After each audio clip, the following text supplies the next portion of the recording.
शेतकरी मित्रांनो, तुम्ही मिरची पिकाची लागवड करताय तर ही माहिती तुमच्यासाठी. सध्या नाशिक, नंदुरबार, पालघर, औरंगाबाद, जालना आणि सिल्लोड या भागामध्ये मिरची पिकाची मोठ्या प्रमाणावर लागवड केली जाते आणि गेल्या अनेक वर्षापासून या मिरचीच्या आगारातील अनेक शेतकरी हे मोठ्या प्रमाणावर आर्डोसिडच्या मिरा मिरचीची लागवड करत आहेत.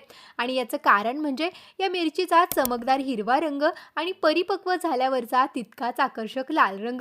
हिरवा आणि लाल या दोन्ही अवस्थेत ही मिरची अतिशय आकर्षक आणि गुणवत्तापूर्ण असल्यानं या वाणाला व्यापाऱ्यांची मोठी पसंती आहे. त्यासोबत ही मिरची पिकवण्यासाठी, साठवणुकीसाठी व विक्रीसाठी एकदम फायदेशीर असल्यानं शेतकरी या वाणाची आवर्जून लागवड करत आहेत. रोगाला अतिशय दणकट असलेला हा वाण चवीला मात्र खूपच तिखट आहे. त्यातच हिची लांबी 7 ते 8 सेंटीमीटर असल्यानं तिला मार्केटमध्ये आदर्श साईज समजलं जातं. लागवडीपासून अवघ्या 60 ते 65 दिवसात उत्पादनाला सुरुवात होणारा हा वाण शेतकऱ्यांना वेळेवर आणि भरघोस उत्पन्नाची हमी देतोय.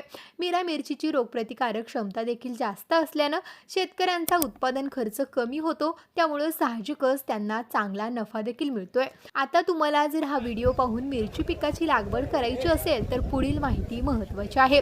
मिरची पिकाच्या लागवडीसाठी हलकी ते मध्यम पाण्याचा चांगला निचरा होणारी आणि सेंद्रिय घटकांनी समृद्ध अशी जमीन हवी. पाण्याचं योग्य व्यवस्थापन असावं. पाणथळ किंवा पाणी साचणारी जमीन नसावी. त्यासोबतच जमिनीचा पीएच 6.5 ते 7.5 दरम्यान असावा. त्यासोबत मिरचीवर येणाऱ्या करपा, भुरी, मर आणि बोकड्यासारख्या रोगांवर प्रिव्हेंटिव्ह फवारण्या केल्या तर मिरचीचं भरघोस उत्पन्न सहज शक्य आहे. तर शेतकरी मित्रांनो, तुम्हाला या मिरचीच्या माहितीबद्दल काय वाटतं कमेंट करून नक्की सांगा. आणि असेच नवनवीन व्हिडिओ पाहण्यासाठी आत्ताच कृषी मंत्राच्या यूट्यूब चॅनलला सबस्क्राईब करा. त्याचबरोबर आमच्या फेसबुक आणि इंस्टाग्राम पेजलाही फॉलो करा.